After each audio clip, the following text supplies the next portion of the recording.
What's up, everybody, and welcome to a very special edition of the Links and Locks podcast. I'm Jason Sobel from GolfBet, along with my friend Justin Ray from the 21st Group. And yes, it's the week we've all been waiting for, waiting an extra year, 3 years since the last edition of the Ryder Cup. It's coming up this week at Whistling Straits. I am on site.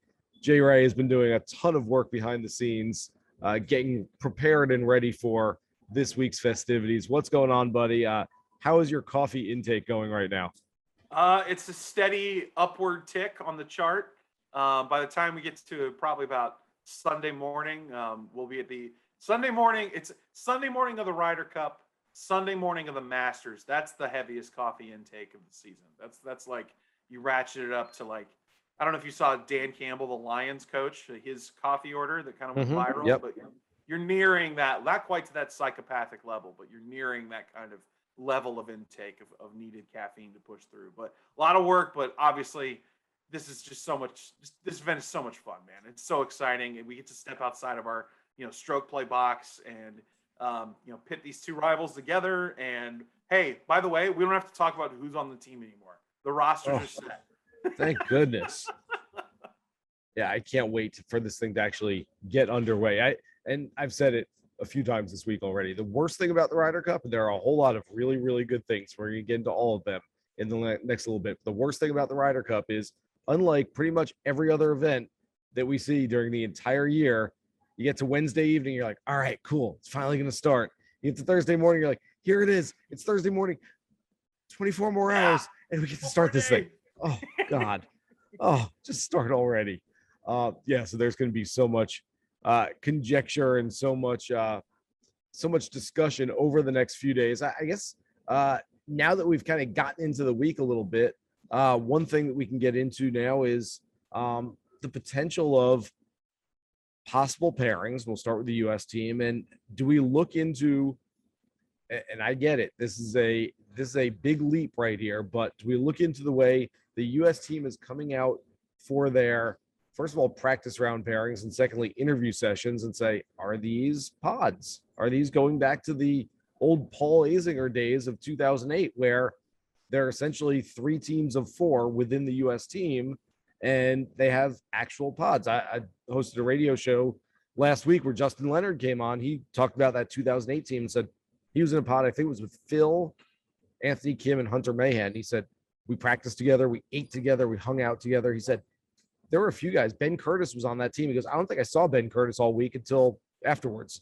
He's like, we didn't see those guys. And so it really is a way of having a team within the team. And, oh, by the way, if you've got guys who maybe aren't really compatible within those teams, they might not actually see each other and hang out together a whole lot. Yeah, in that vein, that seems to check off one of the things on Captain Stricker's box in terms of, I don't know, keeping dogs and cats separated when it's Bryson and Brooks or whatever it might be. But on the flip side, maybe you're limiting your options there when you get to that point. Like, do you need to make, Brooks Koepka's wrist? Is that still a question? Like, is that something we need to be concerned about? Do we need to potentially have putting myself in Captain Stricker's shoes. Do I need to, potentially have multiple options for Brooks Koepka, given if he can play or if his wrist is bothering him? Now, all indications are that he's healthy, but just one thing to maybe keep in mind. The pod system would kind of make sense. I glean more from if we see the same practice session in day 2 of then if tomorrow we see the same 3 groups of 4, then yeah, I think you can pretty much extract that. But there's some natural pairings already within that we see that we've expected all along. Justin Thomas and Jordan Spieth, obviously, being one of them, playing at the Ryder Cup a few years ago, and then at the President's Cup. Patrick Cantlay and Xander Schauffele were a nice pairing at the President's Cup. That seems to make sense. I don't know if Scotty Scheffler and Bryson DeChambeau, that's one of the pairings that's kind of interesting because it's a new mix of guys, right? So you want to see if maybe that's something that they stick with for all week. But yeah, no, you can. I think you can glean a little bit from that. I think you maybe not set in stone, but I think you can take a little bit of a predictive. Maybe these are some of the pairings we're going to see at the United States side. Yeah, there's a couple things within there that I really like. As you mentioned, Spieth and JT together, it seems like an obvious choice where as long as they're playing well together, I can't imagine they'd split them up. Same thing with Schauffele and Cantlay, who are 2 of the best players in the world. And I think that they could have a really, really big week. There's a couple little ones, and it's kind of nitpicking more than anything else. I like putting DeChambeau, not necessarily with Scheffler. I just don't know if their personalities are going to match as well. I think DeChambeau and Finau seems like to be a team that could have a whole lot of fun in four balls, where they can just go out there, mash it around, and play some really solid golf together.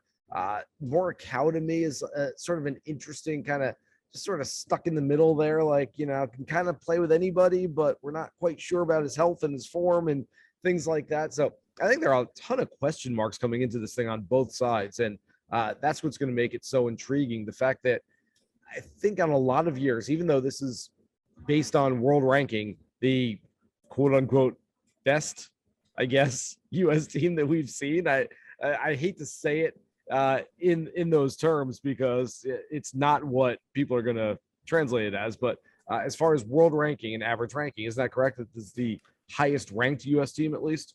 Yeah, 8.9 is their average world ranking. It's the first time that any U.S. Ryder Cup team has been single digits as an average. Yeah. So, and the Europeans only have one top 10 player in John Rahm. So, yeah, pretty stark contrast in terms of WGR. But as we know, that hasn't meant a whole lot at the Ryder Cup in recent years. The previous 5 times the Americans have had an average world ranking of 15 or better, they're 1-4. So, hasn't meant a whole lot going into the event. There's obviously a lot of other factors that go into it. But we'll get into more of that here in a little bit. Yeah, absolutely. And, it's still kind of question why the U.S. remains heavy favorites every single time. It's very interesting. I think I said it on the pod last week, or I said it somewhere that, let's say I went to the Packers game in Lambeau last night. Let's say the Lions beat the Packers every single time they play. The Packers are the better team on paper, but every time they play, the Lions win. Well, then you come out and the Packers are essentially a 1-2 favorite every time they play the line, and you go, well, yeah, but they lose every time. Why do they keep that? Well, because we think they might be a better team. It's just a very interesting line to me. We'll get into kind of how we would like to bet this thing and how we think it might go. But yeah, as far as the questions around the US team, I think you look at it and you say, okay, well, 8.9 average world ranking. What a great team filled with superstars. There's no questions about anybody. I don't disagree with any of the selections. I'm not saying that anything should be different. There's still a whole lot of question marks around both of these teams right now. And I'm very intrigued by some of the players as far as health, as far as form. We've got at least 2 players on the U.S. team that might not be 100%. They might be 95%, but Colin Morikawa with a back injury that hampered him during the recent FedEx Cup playoffs. He says he's fine, but it's going to be a little colder out, a little tougher to get loose. Brooks Koepka had that wrist injury that forced him to withdraw from East Lake, so we're not sure about that. And then current form, you look at both the U.S. team with, okay, well, most of the guys are playing pretty well coming into this. The European team, I mean, Tommy Fleetwood has not played his best golf. Tyrrell Hatton has not played his best golf. Ian Poulter hasn't quite played his best golf. Matt Fitzpatrick hasn't played his best golf lately. There are some names on that list where there's some question marks there too. I just think that makes this week even more intriguing than it already was going to be. For sure. The big narrative for me, the 2 rosters could not contrast any starker to me, right? It's the United States, which is inexperienced as literally the least experienced American side in the Ryder Cup since 1979. They only have, I think it's 12 previous Ryder Cup appearances as a team, and that's the fewest they've had entering the Ryder Cup since 79. But statistically, the United States is dominant when you look at whether it's traditional statistics or something as simple as the world ranking, or if you look at all their strokes gain metrics. They average about half a birdie more per round since the beginning of 21 than the European team. The strokes gain numbers are all much better for the American side in terms of a whole. And then you contrast that to Europe, where it's the total opposite, right? The world ranking, average world ranking is like in the 30s, but the experience is there, right? Lee Westwood has played for 7 winning Ryder Cup teams in his career. The American roster has played for 3. Like, it's an unbelievable contrast in terms of experience. Sergio Garcia, 25.5 Ryder Cup points won in his career. That's the exact same total as the entire American roster entering. Wow. I mean, just to give you a couple little anecdotes about experience and formula and the way that they've constructed the team in the past. A lot of familiar names for the European side. For the American side, rookies have played better than veterans for the Americans the last 3 or 4 Ryder Cups. Their points average is better when you're a rookie coming into this event. So Does the new blood translate for the Americans into a new era, kind of, where you see the turnover in the roster? You know, the guys who have been stalwarts of the American team over the last 15, 20 years. Phil Mickelson's not playing for the first time since 1993. The last time Phil wasn't on a U.S. Ryder Cup team, Ray Floyd was on the team. That's to give you an idea of how long it's been and how great a career Phil's had, obviously. But, I mean, just how long it's been since Phil's been there. Obviously, Tiger's not playing. Stricker and Furyk are they've ascended into captaincy roles. So it's a whole different dynamic for the American team, right? It's not the same guys. That's the interesting thing to me. Like, this, is there a turnover there? And does the narrative of the last 10, 15, 20 years for the Americans in the Ryder Cup, do they finally turn the page? And does this symbolize kind of a new era in what the American team is? Or does the European experience pay off again and their formula and, you know, their hammering and reliance on data and all the things that they're known for, does it work out again? It's really going to be fascinating. I'm with you. I can't wait for this thing to get started. Justin, you make some excellent points in there. And I think it's really interesting, the fact that a lot of American fans, we've heard them over the years call for, hey, we need some change. We need something different to happen for the American team. It seems like after the picks were made, people were frustrated about, oh, it's just the same old guys, the same old team. I'm like, no, there's literally half the team is rookies. There's been a huge turnover. The oldest guy on the team is Dustin Johnson, who isn't exactly old right now. I mean, there's a lot of different stuff going on with the U.S. team right now. We're going to get into some predictions, some details, things like that. I want to get into our 5 questions, though, because I think this is going to lead us in a lot of different directions and give us a few other talking points. So let's start with the first one. And all of these questions can be construed in sort of different terms, but who is the most important player to the U.S. team? So I'm going to go with Brooks Koepka here, because I think there could be a domino effect. I think that because just given some of the I don't know how much to make of the dynamic between him and DeChambeau and what that impact is going to have this week. But I think that if it's negative, I think that could have a definite impact on the rest of the team and the rest of the team's performance. So the other element to that is his wrist, is his health there. Is he going to be is that going to be a factor? Do you need to worry about his ability to finish a match? I don't know if we're at that point with his wrist. We don't have a ton of information about it, but all signs are pretty promising that he's okay. I just think that there's so many different directions that Brooks can impact both positively and negatively this week. I'll say he's the most important player for the Americans. And I think there's a number of different answers you can have for this question. I think Jordan Spieth and his driving accuracy on this golf course is going to be really important. Assuming he and JT are together, is JT going to have to try and bail him out on different shots and stuff like that? I don't know. I mean, but I'll go with Koepka for that answer. Okay. I like that answer. I think, like I said, there's a lot of different ways that we can go with this. I'm going to go, even though he's not my prediction to lead the team as far as total points, I think this team goes as far as Justin Thomas will take it. I think Justin Thomas is sort of the team leader. He is the guy where, if you look at an NBA team going into the playoffs, he's sort of your leading scorer. And if he fouls out early, you're going to be in trouble. But this guy's got to keep you in it. He's got to keep going to the basket, so to speak, to keep the analogy going. But I think that JT is the guy that is really going to kind of stir the drink for the U.S. squad. He's a team leader. He's a fiery guy.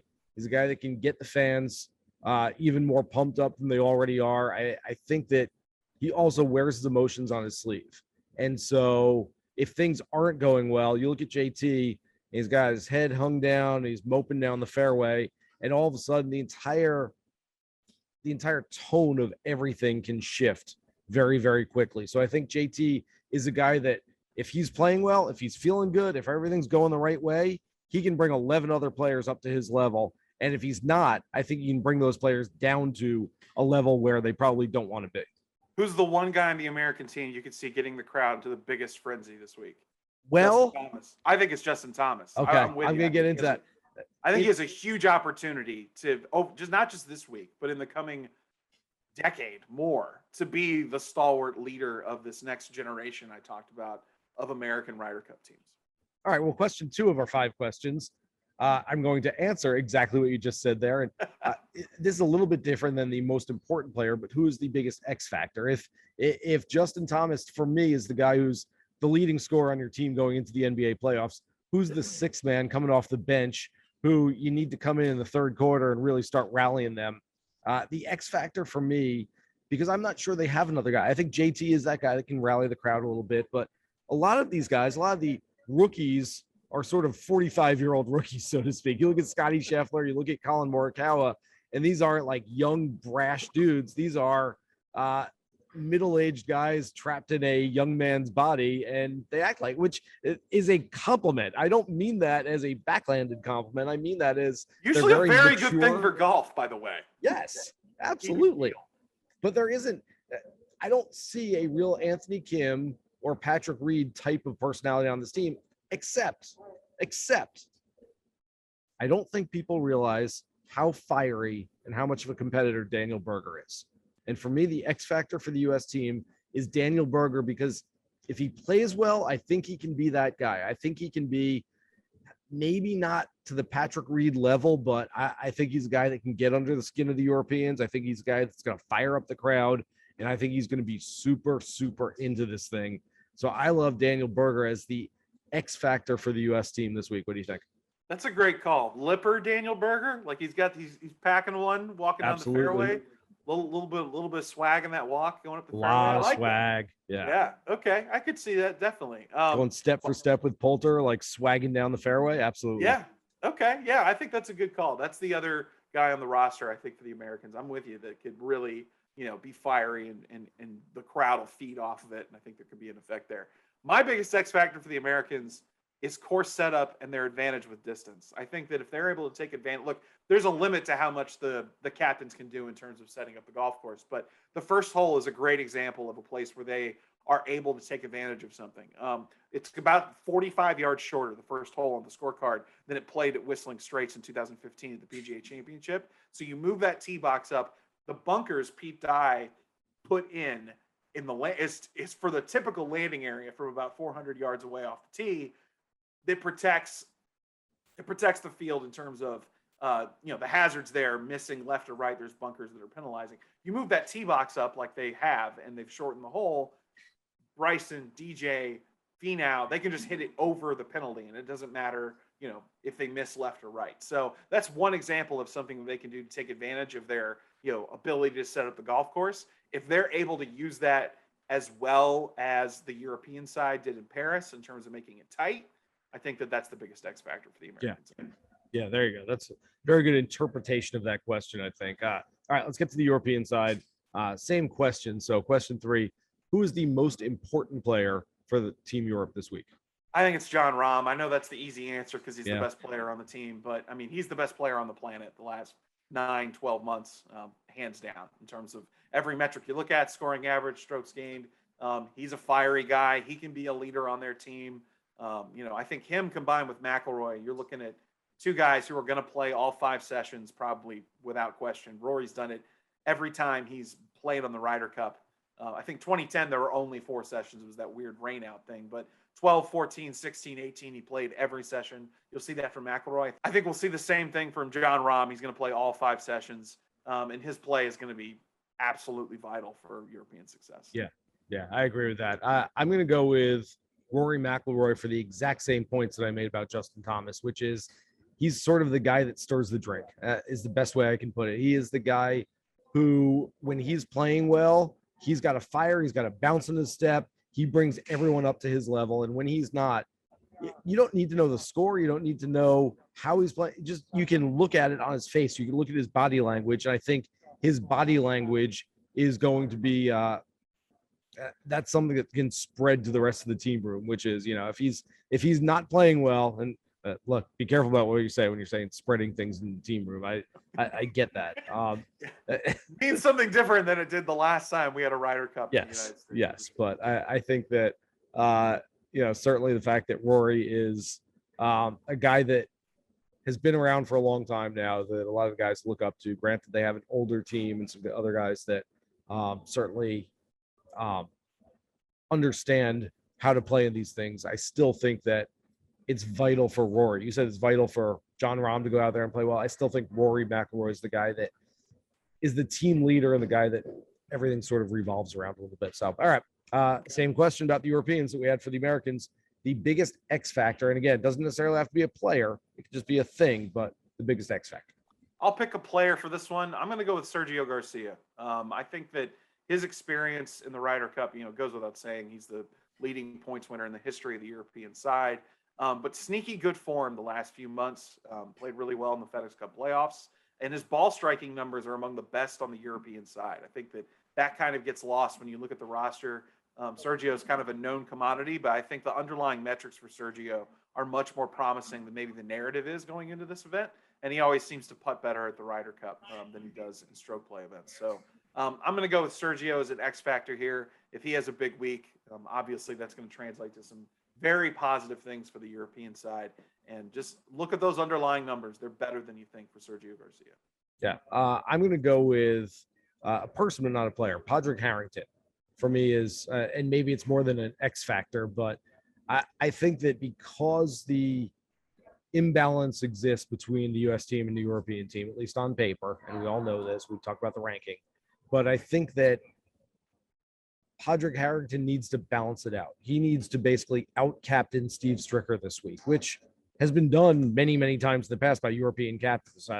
3 years ago, Thomas Bjorn, and I thought Jim Furyk was going to be a great captain for the U.S. team, and maybe he was a great captain. It just, his guys didn't play well enough. But Thomas Bjorn, based on the result, out-captain Jim Furyk. A few years before that, Paul McGinley and Tom Watson was not even a fair fight. Paul McGinley and Paul Azinger are the two best captains that I have seen over the last 20 years of covering Ryder Cups. I thought McGinley was absolutely fantastic in that role. Just really, really smart and planned and prepared in everything he did. If Padraig Harrington can out-captain Steve Stricker this week, Europe can absolutely win this Ryder Cup. If it's neutral, if it's even, I think the U.S. still has a fairly large edge. But I think Padraig Harrington needs to have a good week as far as, and I know a lot of people listening are saying, oh, come on, the captains just, put the guys together, let them go out there and play.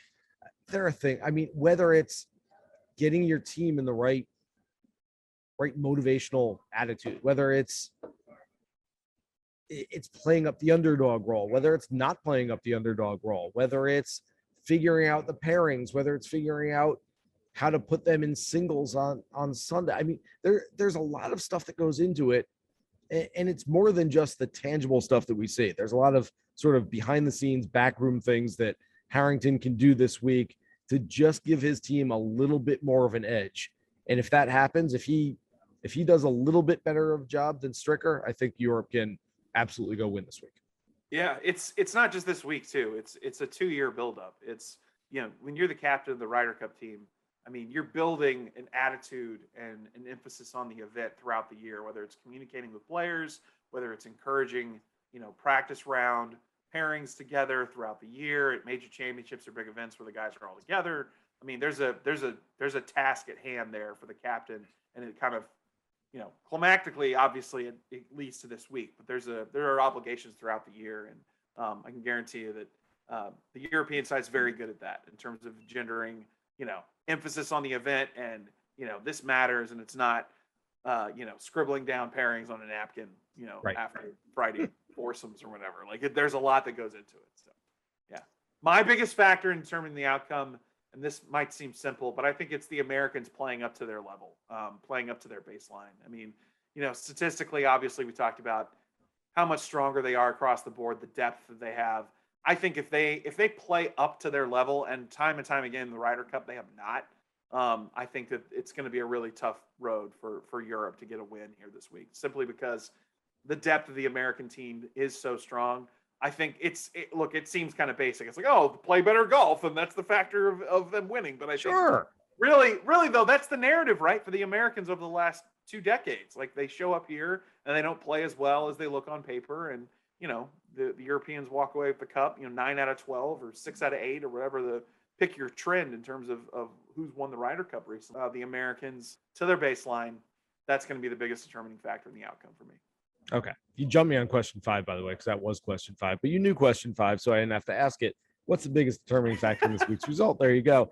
I thought you were going to give us a stat here. You were going to say, like, strokes gained around the greens.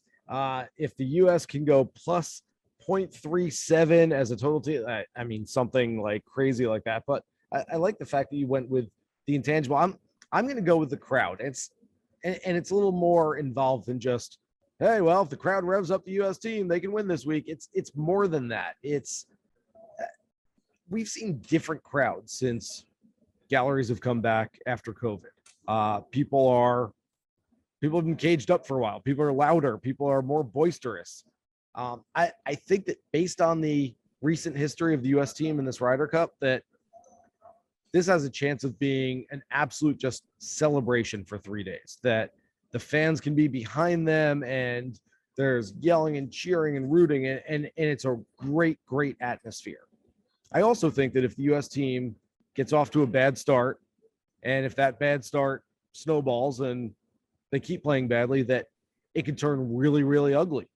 I mean, very much like a football team playing at home, losing by 3 touchdowns, all of a sudden, at the end of it, late in the third quarter, the crowd isn't saying like, "Come on, team, you can do it. Let's go. Come on, go get them." They're booing.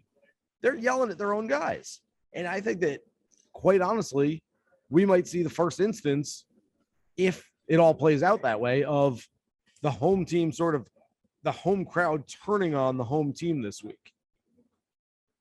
If it is indeed, it's an interesting theory. I mean, I am with you that I think that just all the different factors that go into the entire environment this week, people being away, everything you mentioned, the snowball effect can be real. I think either way, you're right in that if they get out to the same start they had in 2016 when they swept the opening session, I mean, then you could see the snowball the other way where it's really positive and it's, like you said, a celebration. So yeah, no, I think that's an interesting theory. I'm not sure if they're going to boo the Americans if it gets to that point. But if this thing on Saturday, late Saturday afternoon, people have been out there all day and they're trying to get their money's worth, and Europe is up. Let's see, at that point it would be 4-12. Like, Europe is up 8.5 to 3.5, and they're leading in 3 more matches, and it's coming down the back 9 on Saturday afternoon. You don't see the U.S. fans going like, "Come on, guys!" Like, instead it goes.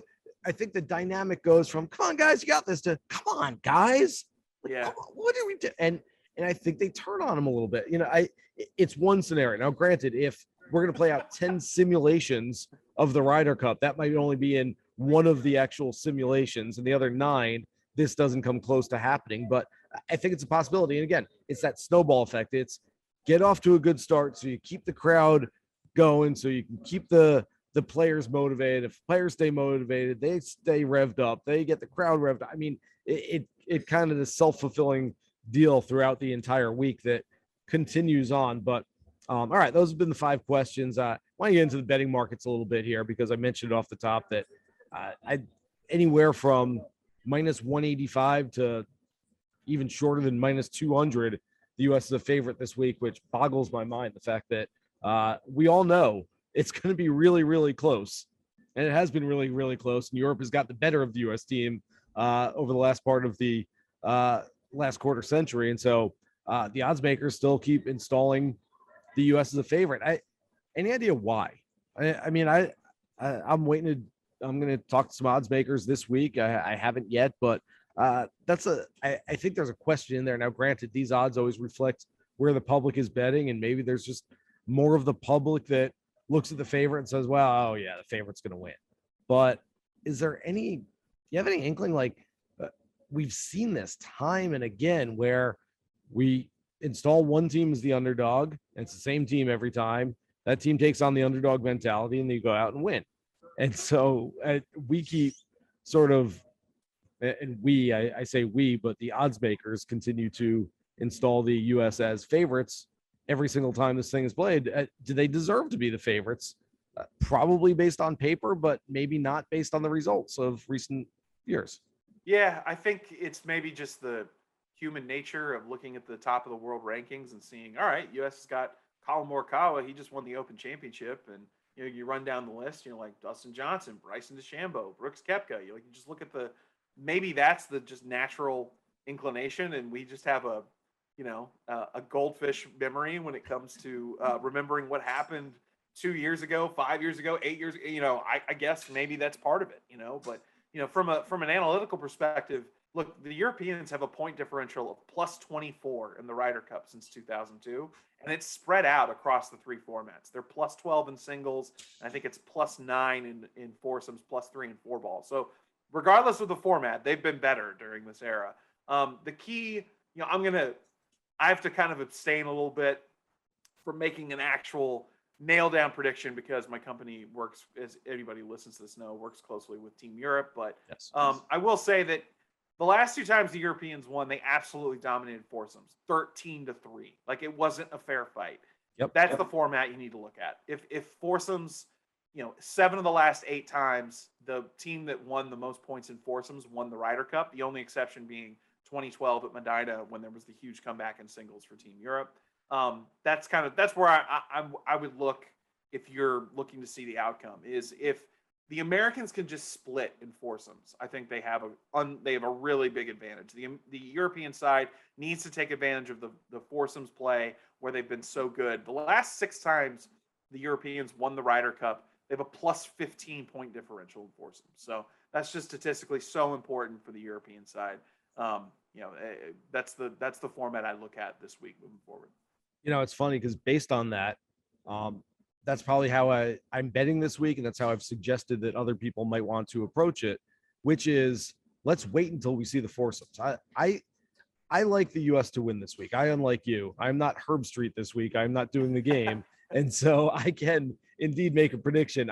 I'm predicting the U.S. will win this week, but there's no way I'm chasing a minus 195 number going into it. I'm just not betting on them. I'm not that confident in the U.S. And so what I'd like to do is wait until after we see Friday morning's foursomes, then Friday afternoon's four balls, then Saturday morning's foursomes, and maybe Europe takes a little bit of a lead at that point.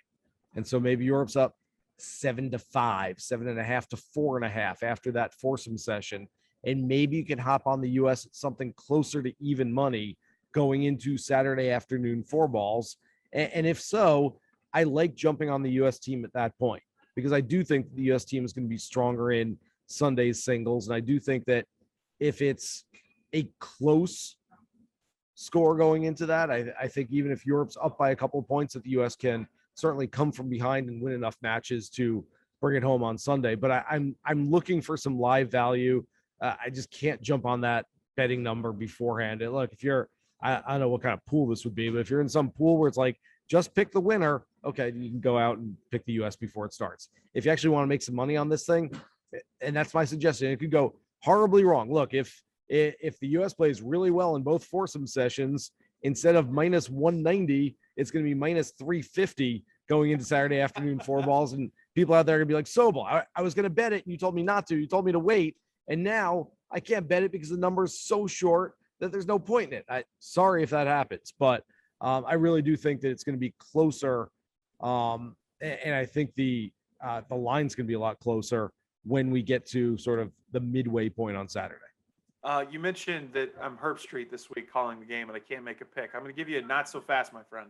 Old school Lee Corso. Love it. You mentioned how you like if the Americans perform better in singles.